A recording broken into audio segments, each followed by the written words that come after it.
वजीहा अमर, अगर तुम समझती हो कि तुम्हारे और तुम्हारी बहनों के लिए मनोसलवा उतरेगा तो ये तुम्हारी हाम ख्याली है। दादी के आसरे पर तुम अपनी जिम्मेदारियां निभा सकती हो, इसलिए बड़ों की बात मान लो। वो मशरकी दीवार के साथ चारपाई डाले धूप में सस्ताने की नीयत से लेटी थी। जब ही दीवार के पार से नमूदार होते सर ने हस्बे मामूल इसके कानों में सूर फूंका था। सैयद हशाम अली, मैं दादी के आसरे पर नहीं, अल्लाह के आसरे पर सदके दिल से अपनी जिम्मेदारियां निभाना चाहती हूँ, और जब दिल हालस होते हैं तो खुदा राह निकालने में देर नहीं करता। फिर भी मैं आपके हलूस की कदर करती हूँ, इसलिए मेरा कुछ देर आराम हराम मत करें और जाएं यहाँ से। खा जाने वाली नजरों से इसे देखते हुए वो हाथ जोड़कर उठ बैठी। प्यारी कजन, मान लो कि खुदा भी परिंदों को तब रिज़्क देता है जब वो अपने घोंसले से परवाज करते हैं। मुझे अफसोस है कि इस घोंसले से अगर तुमने रिज़्क के लिए परवाज की तो अफसोस तुम्हें इस दुनिया से ही परवाज करनी होगी, क्योंकि हमारे खानदान में लड़कियों की मुलाजमत का तस्वर नहीं पाया जाता। सो रिश्तेदार ताने दे देकर मार देंगे तुम्हें। टूटी हुई कुर्सी पर एहतियात से दूसरा पांव जमाए वो फिर भाषण पर आमादा हुआ था। वजीहा अंदर ही अंदर पेचोताब खा के रह गई। बिल्कुल ठीक फरमाया आपने, मगर इसका ये मतलब नहीं होता कि खुदा इस पर कादर नहीं। खुदा तो फिर भी कीड़े को रिज़्क देता है, क्या परिंदे को घोंसले में रिज़्क देने की कुदरत नहीं रखता? रखता है, और देखना, मेरे लिए भी कहीं ना कहीं से वो कोई वसीला जरूर बनाएगा। अब तुम जा रहे हो या मैं ही अंदर जाऊं? इसने इसे कड़े तेवरों से घूरते हुए जैसे ही चप्पल में पांव रखे, नाजुक सी कुर्सी हशाम के लंबे चौड़े वजूद का बोझ बर्दाश्त करते आहर डह गई। जमीन बोस होते हुए हशाम की हाय वाय दीवार पार आकर इसके दिल में ठंडक डाल रही थी। इसने चश्मे तसव्वुर में गिरते हाय हाय करते हशाम की हालत से लुत्फ उठाया और लेट गई। आपी किसको मुंह ही मुंह में गालियां दे रही हो? किसी काम से बाहर आती सनैया के कानों तक इसकी बड़बड़ाहट पहुंची तो दुपट्टे से हाथ पूंछती इसके पास आ बैठी। वो भी नए सिरे से खोलता दिमाग लिए उठ बैठी। वही तुम्हारे हशाम भैया, जिन्हें दुनिया में सिर्फ दो काम है, ऑफिस में झक मारना या फिर सारा दिन मेरे कानों में ये अंढेलना कि मैं अपनी जिम्मेदारियां तनहा नहीं पूरी कर पाऊंगी। इसलिए दादी और चचा का कहना मान के खुद गर्ज हो जाऊं और हशाम से हुई मंगनी को शादी में बदल दूं और तुम्हारा मुस्तकबिल भी ताया के हाथ में दे दूं। मैं ऐसा बिल्कुल नहीं करूंगी। दो टोक लहजे में कहते हुए इसके अंदाज में बला की तलही थी। कहते तो वो ठीक है, हम तुम्हारी जिम्मेदारी तो नहीं। वक्त से पहले अगर हमारे वालदैन चले गए तो इसमें तुम्हारा तो कोई कसूर नहीं। दादी का सहारा रेत की दीवार जैसा है, अब डह गई के तब। ऐसे में कम अज कम तुम तो अपने घर सुधारो। इसके सामने आलती पालती मार कर बैठते हुए वो मदलल अंदाज में बोली। मगर इसका ये मतलब नहीं कि हम मायूस होकर बैठ जाएं। तुम्हें पता है ना कि बाबा कितने खुददार थे। शदीद जरूरत पे भी कभी खुशनूद चचा के आगे हाथ नहीं फैलाया। क्यों भूल जाती हो कि वो हमारे रिश्ते के चचा हैं? दूर कज़ा में उड़ते परिंदों पे नगाहें जमाए वो दिल की सब बातें अफसुर्दा लहजे में कहती चली गई। फिर भी आप ये जिम्मेदारी उठाएंगी कैसे? आप जानती हैं हमारे घराने में जॉब की इजाज़त नहीं। अमरीना की और मेरी पढ़ाई, फहीम का स्कूल, ट्यूशन, ये सब दादी की पेंशन पर कैसे होगा? अपनी गोद में रखे हाथों पर नजरें जुमाए सनिया कह रही थी, जबकि इसका दिल सुन के कट रहा था। वो है ना हमारा वारिस, वो जरूर कोई ना कोई राह निकालेगा। तुम छोड़ो इन बातों को, ये बताओ दादी और अमरीना अभी तक नहीं आई? ये लोग पेंशन लेने गई हैं या अमेरिका दरियाफ्त करने? इसने जानबूझ के लहजे को खुशगवार बना के दादी की बाबत पूछा। वहाँ रश होगा इसलिए देर हो गई होगी। आप तो आए ना, मैंने आलू के सालन के साथ रोटी बनाई है, आप और मैं खाते हैं। फहीम तो खा के ट्यूशन भी चला गया है। इसे जबरदस्ती उठाती वो अंदर ले गई। ये लोग 3 बहनें थी और एक भाई। सबसे बड़ी वजीहा जो प्राइवेट मास्टर करने के बाद पढ़ाई छोड़ चुकी थी। इससे छोटी सनैया जो B.Com पार्ट 1 में थी, और इससे छोटी अमरीना जो अभी मैट्रिक में थी, और इन सबसे छोटा भाई था। 1 साल पहले आमर सुलेमान और फरवा बतूल एक एक्सीडेंट में हल्के हकीकी से क्या मिले इनकी जिंदगियों को वीरान कर गए।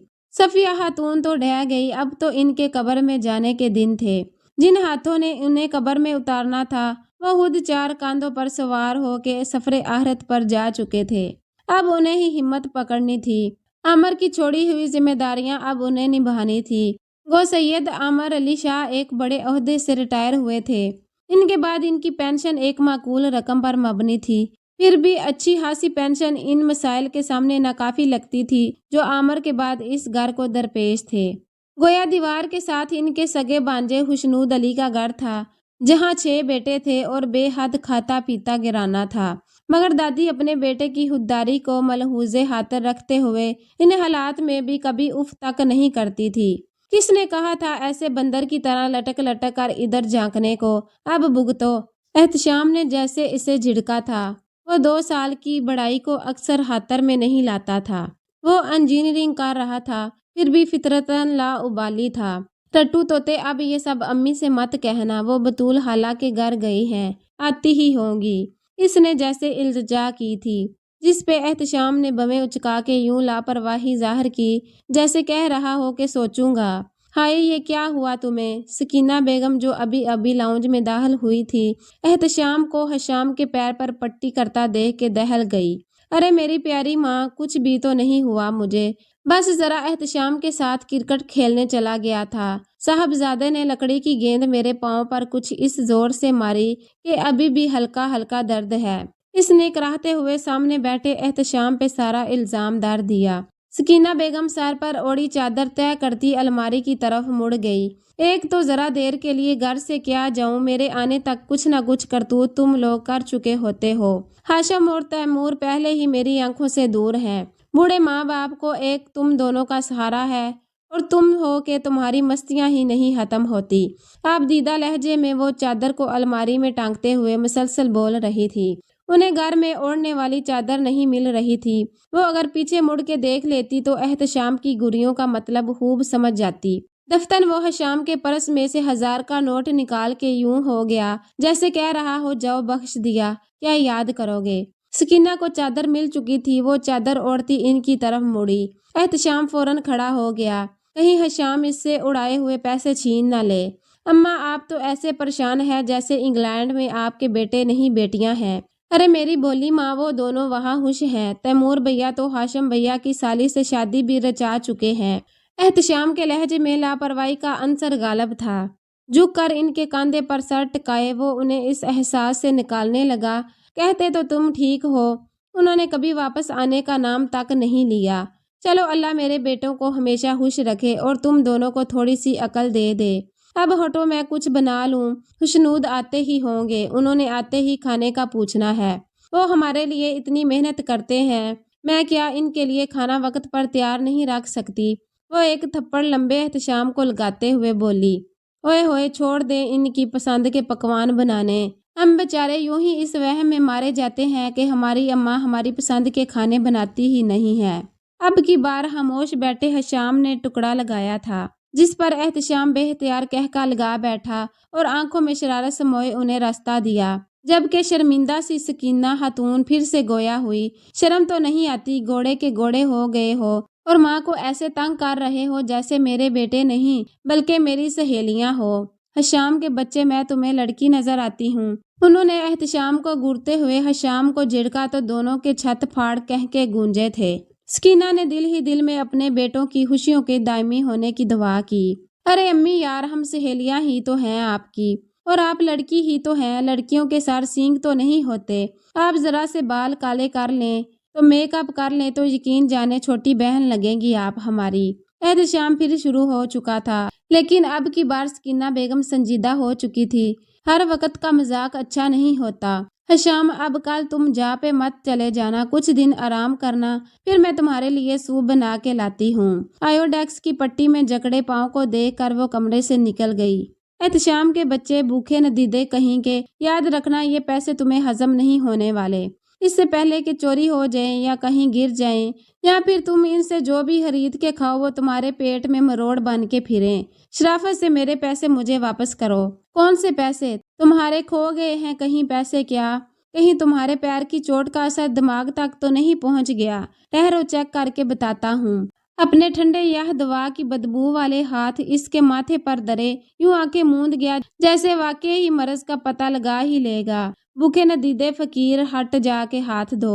एहतशाम का हाथ झटकता वो अपने पैसों पर इन्ना लिल्लाहि व इन्ना इलैहि राजिऊन पढ़ता इसे हाथ धोने का कहने लगा। फिर यकदम कुछ ख्याल आने पर इसे रोक बैठा। तुमने मुझे कहा था साथ वालों के यहाँ इंटरनेट लगवाना है, लगवाया है कि नहीं? सकीना खातून ने कभी उन्हें दादी के घर के किसी काम से मना नहीं किया था, मगर फिर भी इंटरनेट लगवाने की फरमाइश सिर्फ अमरीना की थी और वो घर वालों के बुजुर्गों को इंटरनेट के नुकसानात के साथ होने वाले फवायद पे कायल नहीं कर सकता था। इसलिए ये मामला राज रखना पड़ा। कल ही जाके लगवा दिया है। भाई अगर इसकी जरूरत क्या थी ये समझ में नहीं आता। सर गुजाते हुए एहतशाम वो सवाल पूछ ही बैठा जो कल से दिमाग में खलबला रहा था। असल में अमरीना ड्रामा फिल्मों की शौकीन है, मगर तुम तो वजीहा की अना से वाकफ हो। हर बार जब अमरीना हमारे घर से कोई ड्रामा देख के जाती है तो वजीहा से डांट खाती है। अब बच्ची आराम से अपनी पसंद के ड्रामे तो देख पाएगी ना। इसने सोफे पर ही नीम दराज होते हुए कहा तो एहतशाम मुस्कुरा दिया। ये तो तुम ठीक कह रहे हो, कभी कभी तो बाबी का रवैया भी मुझे उलझा देता है। समैया जैसी लड़की की बहन तो लगती ही नहीं। वो आखिरी जुमला एहतशाम ने सरगोशी में कहा था, मगर हशाम सुन चुका था। ये मैं क्या सुन रहा हूँ? जरा फिर से बोलना। कान पे दायां हाथ रख के ना सुनने की एक्टिंग करते हशाम ने गला खंगारते हुए पूछा तो एहतशाम दांतों तले जुबान दबा गया। बहरे बादशाहो, ये कह रहा हूँ कि अब मुझे हाथ दो ही आने चाहिए। वो मुस्कुराता हुआ बाहर की तरफ चल दिया जहां अरहम और अरकम ट्यूशन से जबकि हुस्नूद अली जाब से आ चुके थे। जब से हुस्नूद चचा के अरहम और अरकम वजीहा के पास पढ़ने आने लगे थे, इनकी देखा देखी मोहल्ले के और बच्चे भी ट्यूशन की गर्ज से आने लगे थे। वजीहा आधा दिन सुई धागे और फ्रेम में उलझी रहती, आधा दिन वो बच्चों के साथ सर खपाती। कमीजों पे कढ़ाई का काम वो काफी अरसे से कर रही थी। वक्त के साथ साथ इस काम में पैसा भी मुंह मांगा ना सही, मगर कुछ माकूल मिलता था। वो अलग बात के काम महीनों में मुकम्मल होता था। सनिया ने कहा भी कि वो कॉलेज से आके ट्यूशन बढ़ा दिया करेगी, मगर इसने मना कर दिया कि इसकी पढ़ाई में वजीहा किसी किस्म का हलल नहीं डालना चाहती थी। अभी वो सुई धागा लिए सहन में दादी के बराबर भी चारपाई पर आ बैठी। इनके आंगन की सबसे अच्छी बात यह थी कि यहाँ सारा दिन धूप रहती थी। दादी मुंह पर दुपट्टा डाले सो रही थी। तभी दाहली दरवाजे से सनिया और अमरीना दाखिल हुई। सनिया की हमेशा से यही रूटीन थी, वो अमरीना को लेकर ही घर आती थी। अपना वक्त इसने अमरीना के साथ किन दिक्कतों से मैनेज किया हुआ था, ये एक अलग किस्सा था। अस्सलामुअलैकुम। हलवे की कितनी प्यारी खुशबू आ रही है। यूं लगता है सकीना चाची आज गाजर का हलवा बना रही हैं। अंदर आते हुए उन्होंने मुश्तरका सलाम किया। सनैया तो चादर और चप्पल बदलने अंदर चली गई, मगर अमरीना इसकी चारपाई के पास खड़ी लंबा सांस लेकर सहन में फैलती हलवे की बीनी बीनी खुशबू को महसूस करने लगी। साथ ही इसके मुंह में पानी भर आया। न दीदी कहीं की दूसरों के घरों की खुशबू पर राल नहीं टपकाते। चल अंदर चल, मैंने आज अरवी बनाई है, तुम्हें रोटी डाल देती हूँ, वो खाओ। और तुम भूलो मत कि अभी तुम्हारी मंगतों की तरह वाली हरकत पे मेरा गुस्सा बाकी है। इसने चप्पल पाँव में अड़ते हुए गुस्सीले अंदाज में कहा। आपी इतना तो डांट चुकी हैं तब से आप मुझे। अब आप कुछ भी कहो, मैं तो अरहम से कापी लेने के बहाने जरूर वहां जाऊंगी। मुझे पता है चाची मुझे भी हलवा जरूर देंगी, वो जिद्दी अंदाज में कह रही थी। वजीहा के दिल से एक ठीस उठी। महीने का आहर था और पैसे का भरम व मुश्किल कायम था। वो अंदर आके ताज़ा फुलके डालने लगी जब दादी को चादर ओढ़ते हुए तेजी से बाहर निकलते देखा। कुछ ही देर में वो गाजरें और 2 किलो दूध लेकर घर में दाखिल हुई। बादाम पिस्ते वगैरह पहले ही घर में थे। दादी आपको अमरीना की आदत का तो पता है, वो खुशबू से ही ललचाने लगती है। वो तो बच्ची है, आप जानती हैं ना, महीने का आहर इस किस्म की अयाशी की इजाजत नहीं देता। खाना खाते ही अमरीना गाजरें देख के खुशी खुशी सनैया के साथ किचन में घुस गई, जबकि बर्तन समेटती दादी कहने लगी, वो बच्ची ही तो है, जिंदगी की सख्तियों को बड़े तो समझ सकते हैं, बच्चों में इतना सब्र बर्दाश्त कहाँ होता है। आमर ने भी तो तुम लोगों की किसी ख्वाहिश को हजरत नहीं बनने दिया था, मैं कैसे बनने दूं। दादी फर्शी दस्तरखान से उठकर बेड पर लहाफ ओढ़े बैठे दुखी लहजे में बताती चली गई। वो समझ सकती थी मोहब्बत इंसान की मजबूरी होती है। वो भी अमरीना को ऐसे नहीं देख सकती थी। वो बर्तन रखने किचन में आई तो एक और मसला कश्मीर छिड़ा था। सनैया दादी से हलवे की तरकीब पूछ के आई थी, जो किचन में आने तक भूल गई थी। اس سے مدد مانگی گئی۔ اس نے یہ کہہ کے ہاتھ کھڑے کر دیے کہ بچے آنے والے ہیں۔ خوب امرینا باغ کے اپنا موبائل لے آئی، جہاں نیٹ کے ذریعے ایک لڑکی گاجر کا حلوہ اسٹیپ بائی اسٹیپ سکھا رہی تھی۔ کچھ ہی دیر میں حلوہ بن گیا۔ وجیہا حیران رہ گئی، امرینا کی بچی یہ کیا تھا؟ نیٹ پہ یہ سب بھی ہوتا ہے؟ وہ واقعی حیران رہ گئی تھی، ورنہ نیٹ کے بارے میں اس کے خیالات سب بڑوں جیسے تھے۔ ہاں آپی، اس سے لوگ چینل بنا کے عزت دار روزگار کماتے ہیں۔ جو لڑکیاں باہر نہیں نکل سکتی وہ ایسے ہی چینل بنا کے رزق حلال کماتی ہیں۔ وہ اور بھی کچھ بتا رہی تھی مگر وجیہا مان کہاں رہی تھی۔ وجیہا نے اسی رات حشام کو فون کر کے چینل بنانے کا کہا۔ گویا حشام ان دنوں جاب چھوٹ جانے کی وجہ سے کچھ پریشان تھا، پھر بھی اس نے ان کا بھرپور ساتھ دینے کا وعدہ کیا۔ چند ہی دنوں میں ان کے موبائل میں لاہوری کچن کے نام سے چینل بن چکا تھا، جسے پروموٹ کرنے کی ساری ذمہ داری حشام نے اٹھائی تھی۔ پہلی بار انہوں نے چینل پر ویڈیو بنا ڈالی تھی جس میں وجیہا نے کوکنگ کی تھی، جبکہ سنیا نے ویڈیو بنائی تھی بے حد لذیذ اور کھلی کھلی بریانی وجیہا کے جہیز کے نفیس برتنوں میں بنائی اور سجائی گئی تھی۔ جھجکتے ہوئے اشیاء اور ترکیب بتاتے وجیہا کا لہجہ کپاہٹ کا شکار تھا۔ گو سنیا نے کیمرہ چیزوں اور برتنوں پر فوکس کر رکھا تھا، پھر بھی اس کا ہاتھ ہلکی کپاہٹ کا شکار تھا، جسے دوسرے ہاتھ سے تھامے وہ ویڈیو بنانے میں مشغول تھی۔ پہلے مہینے ان کے چینل کو 1000 ویوز ملے، دوسرے ہی مہینے یہ تعداد بڑھ کر لاکھوں میں چلی گئی تھی، کیونکہ حشام نے ان کے چینل کو پروموٹ کرنے میں کوئی کسر اٹھا نہیں رکھی تھی۔ حشام کے ہی ایزی پیسہ اکاؤنٹ میں گوگل سے ملنے والی چینل کی پیمنٹ آنے لگی۔ رفتہ رفتہ حالات پہلے سے بہت بہترین ہو گئے تھے۔ سنیا، امرینا اور فہیم کی فیس اب بڑی سہولت سے جاتی تھی۔ گھر میں نیا پینٹ کروایا گیا تھا۔ 3 کمروں میں سے ایک کمرے کو خالی کر کے اس میں جدید طرز کے صوفہ سیٹ رکھے گئے تھے۔ ڈیزائن والا عمدہ قالین ان کے ڈرائنگ روم میں باہر دکھانے لگا تھا۔ خوبصورت ڈیکوریشن پیسز گویا ڈرائنگ روم کو گھر کا سب سے الگ اور خوبصورت حصہ بنانے پر تلے تھے۔ اب ہر وہ چیز ان کی پہنچ میں تھی جن کی پہلے وہ بس حسرت کر سکتے تھے۔ وجیہا دن رات سجدہ شکر ادا کرتے نہیں تھکتی تھی۔ وقت جیسے پر لگا کر اڑا تھا۔ کام کے بعد سنیا بینک میں جاب کر رہی تھی، جبکہ حسنود چچا احتشام کا رشتہ سنیا کے لیے لے کر آ گئے۔ دادی نے کچھ پس و پیش کے بعد ہاں کر دی۔ سنیا کی تنخواہ چونکہ گھر میں استعمال نہیں ہوتی تھی، سو چند ماہ بعد میں ہی جمع شدہ رقم سے سنیا کو شاندار جہیز کے ہمراہ رخصت کر دیا گیا۔ اس کے 2 سال بعد امرینا گریجویشن کر رہی تھی جب اس کا رشتہ چچی کے جاننے والوں میں طے کر دیا گیا۔ فہیم بہت ذمہ دار لڑکا تھا۔ وہ انجینئرنگ کے بعد جاب کی تلاش میں تھا۔ اللہ اب تو ہمیں حشام کی شادی کی تاریخ دے دیں۔ اب تو آپ کی پوتی اپنی سب ذمہ داریاں نبھا چکی ہے۔ حشام کا کاروبار بھی ماشاءاللہ بہت اچھا چل نکلا ہے۔ جاب نہ ملنے پر حشام نے گارمنٹس کا کاروبار شروع کیا تھا، جو اب اچھا خاصا چلنے لگا تھا۔ سکینہ آج جیسے تاریخ لے کے ہی اٹھنے والی تھی۔ سکینہ، وجیہا کل بھی تمہاری امانت تھی، آج بھی ہے، مگر وہ حق بجانب تھی۔ بڑی ہونے کے ناطے اگر وہ اپنے بہن بھائیوں کو اپنی ذمہ داری سمجھتی تھی تو یہ اس کا حق تھا۔ پھر دیکھو خدا نے کیسے میری بیٹی کی راہیں ہموار کی، کیسے رزق حلال کے راستے اس کے لیے کھولے۔ دادی کی آنکھیں پھٹتے جذبات ہمت سے جلملا اٹھی۔ آپ ٹھیک کہہ رہی ہیں خالہ، مجھے فخر ہے جس نے آج یہ ثابت کر دیا کہ بیٹے اور بیٹی میں کچھ فرق نہیں، بلکہ بیٹیاں تو اتنی بہادر ہوتی ہیں کہ باپ کا بازو بن کے ذمہ داریاں نبھانے کی بھی صلاحیت رکھتی ہیں۔ حسنود علی فخر سے کہتے ہوئے صفیہ خاتون کی ہاں میں ہاں ملانے لگے۔ سنیا، کہا تھا نا اللہ تعالیٰ رحیم و کریم ہے، حالات سدھارنے پر آئے تو پتھر سے راستہ نکال دیتا ہے۔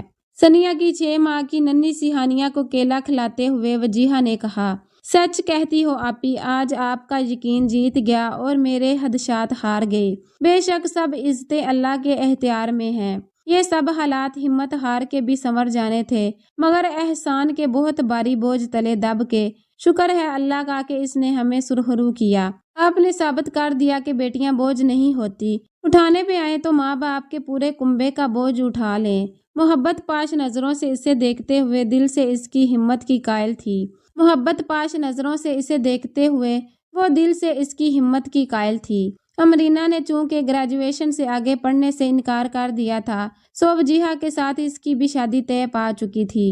इन ही दिनों फहीम को भी जा मिल गई थी। इनकी खुशियां गोया दो चंद हो गई। वो इनकी मेहंदी की रात थी जब सुबह के 4 बजे वो दादी के साथ बेड पर आ लेटी। बेड पर दादी के वो एक जानब वजीहा थी जबकि एक जानब अमरीना थी।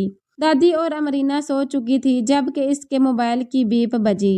मिसेज हशाम अहमद, शादी मुबारक हो। मैसेज पढ़ के वो बेहतियार मुस्कुरा दी। मिस्टर हशाम अहमद, खैर मुबारक, लेकिन आपको नहीं लगता कि मुबारक कबल अज वक्त है? इसने मुस्कुराहट जब्त करते हुए लिखा। वक्त अपनी सब सहतियां हम पर आजमा चुका है। सुपर गर्ल, अब वक्त के हाथों में हमारे लिए फूल ही फूल हैं। इसका मैसेज पढ़ के वो बेएहतियार मुस्कुरा दी। मोबाइल तकिए के नीचे घुसाते हुए इसके होंठों पर दिल फरेब मुस्कुराहट थी कि खुदा पर यकीन होना चाहिए, इसके घर देर है अंधेर नहीं।